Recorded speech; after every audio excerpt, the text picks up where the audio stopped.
আজকের ভিডিওতে আমরা কথা বলবো একটি পরিচিত অ্যান্টিবায়োটিক সিরাপ সম্পর্কে, যার নাম হচ্ছে শার্পকিল প্লাস।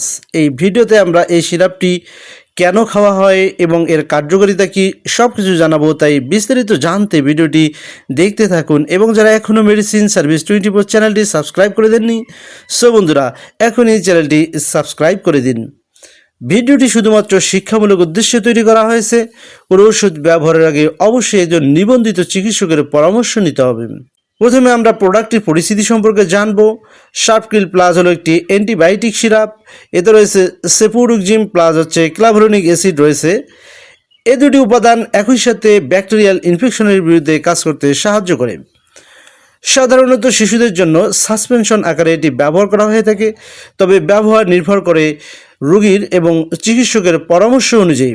শার্পকিল প্লাস সাসপেনশনটি উৎপাদন করেছে ওয়ান ফার্মাসিউটিক্যাল লিমিটেড এবং প্রতিটি 70 ml বোতলের দাম হচ্ছে 265 টাকা। শার্পকিল প্লাস সাসপেনশনটি কী কাজ করে এবার আমরা সে সম্পর্কে জানব। চিকিৎসকেরা সাধারণত এই ধরনের অ্যান্টিবায়োটিক ব্যবহার করেন গলা বা টনসিলের ইনফেকশন সারাতে, এছাড়াও কানের ইনফেকশন অথবা সাইনাস ইনফেকশন অথবা শ্বাসতন্ত্রের কিছু ব্যাকটেরিয়াল সমস্যা, এছাড়াও ত্বকের কিছু সংক্রমণ সারাতে ডাক্তাররা এই ধরনের সিরাপ রোগীদেরকে দিয়ে থাকেন। তবে মনে রাখতে হবে, সব জ্বর বা সর্দিতে অ্যান্টিবায়োটিক প্রয়োজন নাও হতে পারে। শুধু ব্যাকটেরিয়াল ইনফেকশন হলে চিকিৎসকরা এ ধরনের ওষুধ দিতে পারেন। শার্পকিল প্লাস সিরাপটি কিভাবে খেতে হয়? এই সিরাপ সাধারণত পাউডার ফর সাসপেনশন আকারে থাকে। ফার্মেসি অথবা নির্দেশনা অনুযায়ী এতে নির্দিষ্ট পরিমাণ পানি দিয়ে মিশিয়ে সিরাপ আকার প্রস্তুত করে নিতে হবে। ব্যবহারের আগে ভালো করে বোতলটি ঝাঁকিয়ে নিতে হবে। ডোজ নির্ভর করবে রোগীর বয়স, ওজন এবং রোগের ধরন অনুযায়ী, তাই নিজে থেকে ডোজ ঠিক না করে অবশ্যই চিকিৎসকের পরামর্শ অনুযায়ী ডোজ নির্ধারণ করতে হবে।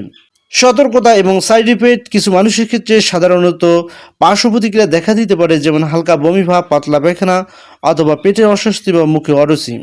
সম্মানিত ভিউয়ার্স, অ্যান্টিবায়োটিক কোর্স মাঝপথে বন্ধ করা ঠিক নয়, কারণ এতে ব্যাকটেরিয়া পুনরায় শক্তিশালী হয়ে উঠতে পারে।